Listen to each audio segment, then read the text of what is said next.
There are hundreds of Claude code tutorials out there, but all of them are ignoring the most important factor. The reality is, if you, the person watching this, doesn't use the tool properly, then nothing else matters. So today, I'm bringing down these 6 fixes you need to make to 10x your output. Each fix comes from problems that I've identified after working with hundreds of business owners and their employees. So fix number 1 is embrace your attention limitations. In the past 3 years, the ability for AI tools to create productive output has gone nuclear. Yet people's attention span has only gotten worse. So this divergence is the problem. Simon Wilson put it perfectly on Lenny's podcast. Sort of personal skill that we have to learn, which is finding our new limits. Like what is a responsible way for us to not burn out? So how do you embrace your own limitation and set yourself up for success? First, you need to understand where AI excels and where you excel. AI is great at fast, continuous execution, pattern matching at scale, whereas you're great at judgment, taste, and knowing when something's actually finished. With this in mind, put your tasks into high and low effort, where you want to put the intellectually complex stuff in your freshest hours. Then put the simpler, repetitive stuff at the end of the day. My system for this is dead simple. Every day I have an AM slot for complex tasks and PM slot for chill stuff that I can do while watching Netflix. The second is that you want to consolidate your notifications. Different tools pinging you in every direction will quickly draw down your attention. So I set up my workspace so that Slack is the central hub for my entire business. Every Claude automation and loop that I run reports back through Slack, reducing my context switch. I found that the easiest way to do this is using Slack webhooks and having specific channels for specific automations. The third is that you want to have Claude meet you with where you're at. Use Claude's dispatch to access your computer's file system from your phone. There's no need for you to sit at your desk all day. You can just do these things remotely. Also, a key factor here is use voice-first tools like Whisperflow or Hex so you don't have to type text in. Voice keeps it so that you're not typing all day, which will just burn you out. So attention reclaim is fix number 1, but the next fix is an issue that 99% of people run into. Fix number 2 is quality over quantity. Since AI started taking off, producing things has become essentially free. So just getting things done in a world of abundance is worthless. But what is still valuable? Quality. Let's think about Nike for a second. They've spent decades building their brand, and every piece of content that they publish either improves the brand or it hurts it. There's really no neutral. So if they just had 3 months of AI slop, then the brand would be cooked. And the same can be said for you. Yes, you can produce millions of things and hope that one sticks, but your personal brand equity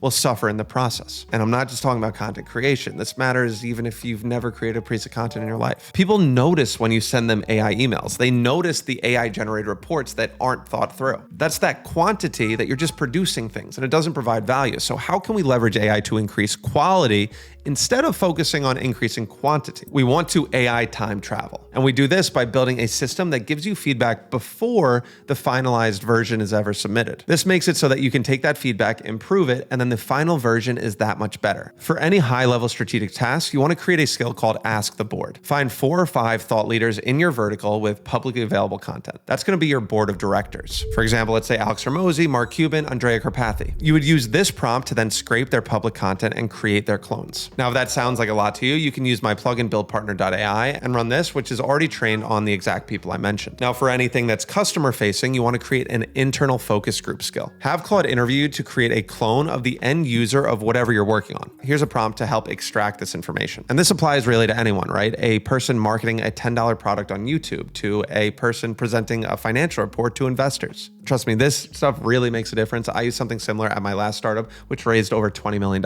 And the third way is for any day-to-day work task, create a skill called Clone Your Manager. Amal, who runs growth at Anthropic, cloned his manager from her blog posts, her Slack messages, and her emails. Now he can get feedback from her before actually submitting anything to her. So as AI makes quantity of production go parabolic, quality is at more of a premium, not less. Now, before we get to the next fix, which is universally agreed upon, you may find that a lot of what we're covering feels a bit technical, which brings us to today's video sponsor, Nexus AI. Nexus AI is an AI platform, which is a category of tools that I love. The reason being is that it removes all the technical skills that are normally needed to set up an AI agent system, and it can save you hundreds of dollars a month because you don't have to pay for 5 different AI tools. Now, there are 3 specific features that I love. The first is that every flagship model is under a single Nexus login. So ChatGPT, Claude, Gemini, Grok, and 200 others can all be accessed at once. And this is important because there's really no single best AI model. Different ones are better at different things, and Nexus will automatically route the specific prompt you're using to the model that's best suited. The second is that it's all combined under one price. Instead of having to go out and pay for each tool separately,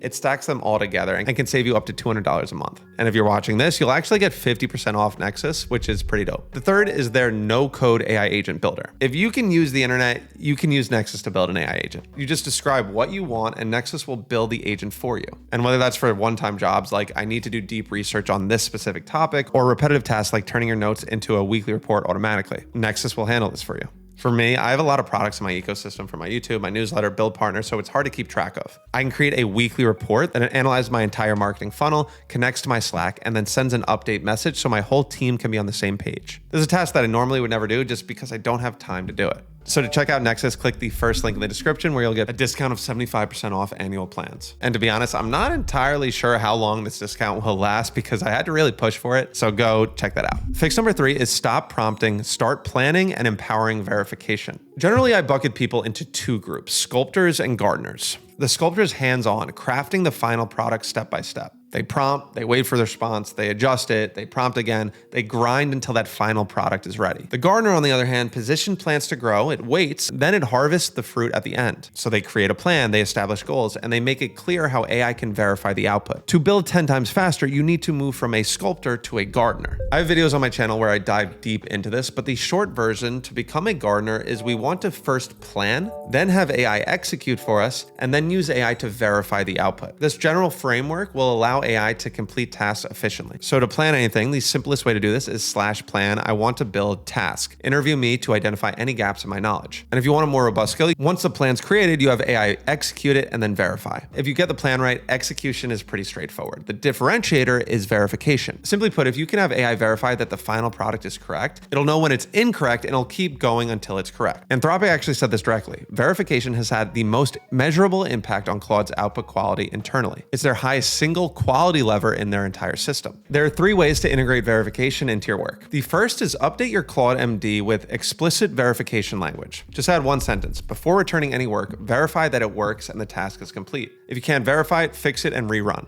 That single line will force Claude to check its own output before handing it back to you. The second is you need to wire up MCP servers for the external systems you actually work with. So for whatever systems you're using, they likely have an MCP or an API connection that Claude can connect directly to. By establishing this connection, you make it so that Claude can get real-world data, not just the data it's seeing on its computer. If you type /MCP into Claude code, you'll see what's already connected. Then you can use this prompt to audit what's missing and what connections you can make to help improve your verification. The third, for non-technical work, you can use some of the skills that we made earlier in this video, the Ask the Board, the internal focus group, or you can use buildpartner.ai, the /expert advice, which has experts to get feedback on whatever you're working on. So let's say you were creating a sales email, you could see what Alex Ramosi would think about it and if it approved or does not approve it. In 2026, you need to become a gardener, not a sculptor. And the difference is whether the system catches its own mistakes before you have to. Fix number 4 is that you have to stop treating everything like a nail. And this is inspired by Elon's 5-step productivity framework. If you hand someone a hammer, everything starts looking like a nail. If you hand someone Claude, everything starts looking like an AI problem. But the reality is that most things you want to fix with Claude can be solved more effectively with a different lens. Before reaching for AI on any inefficiency you run into, run my 5-step AI enhancement framework. First, you need to question every requirement. Is this step in the process even necessary? Half of business processes exist because someone was too polite to delete them, or you just never told someone it's not needed. Step 2 is delete the part or process. If you can kill it, kill it. Elon puts it bluntly. The most common error of a smart engineer is to optimize a thing that should not exist.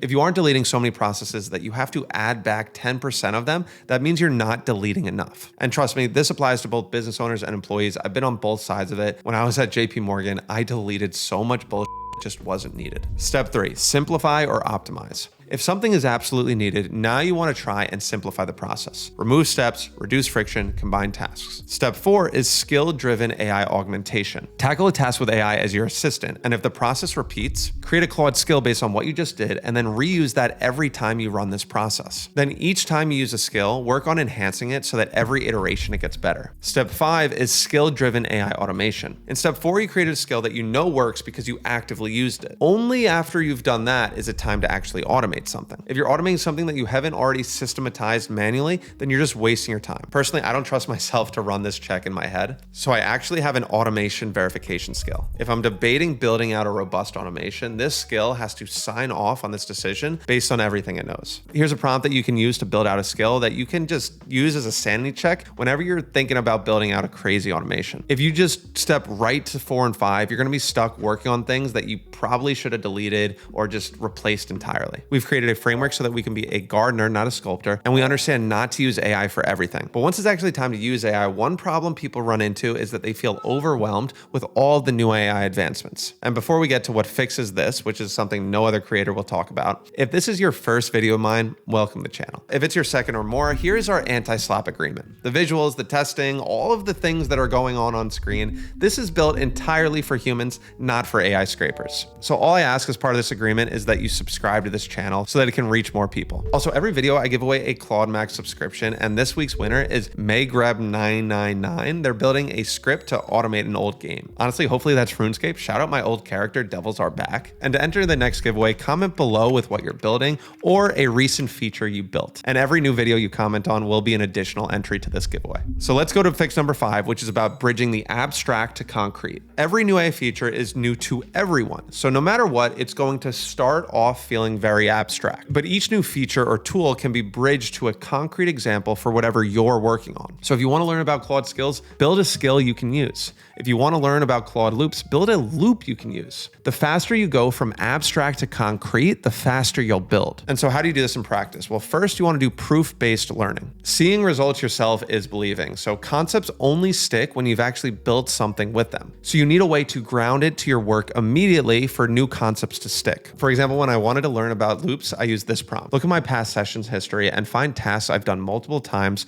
where I'd benefit from a loop. Tell me how I could use this and why it's different than just calling skills. So when I ran this on the project I was working on, you can see the response on screen. And at the bottom of it, it says, so the loop does not replace a skill. It removes you as the trigger. Your 3 funnel digestion sessions across 8 days are exactly the symptom, a recurring obligation you carry in your head. The skill answers what work happens. The loop/schedule answers when and who remembers. This positions this new concept into the context of my project. And as a result, I'm able to understand how it applies to what I'm working on in minutes, not hours. The faster that you can bridge the abstract to the concrete, the faster you'll be able to build. Fix number 6, ship good, not perfect. One of my favorite quotes is from a French philosopher. Perfect is the enemy of good. The truth is you can always make something better, but for most things, good is good enough, and any time you spent making it perfect is wasted. And I know what you're thinking. Doesn't this contradict what I said earlier about quality over quantity? The answer is no for 2 reasons. The first is that the best builders know what needs to be good versus perfect, and they choose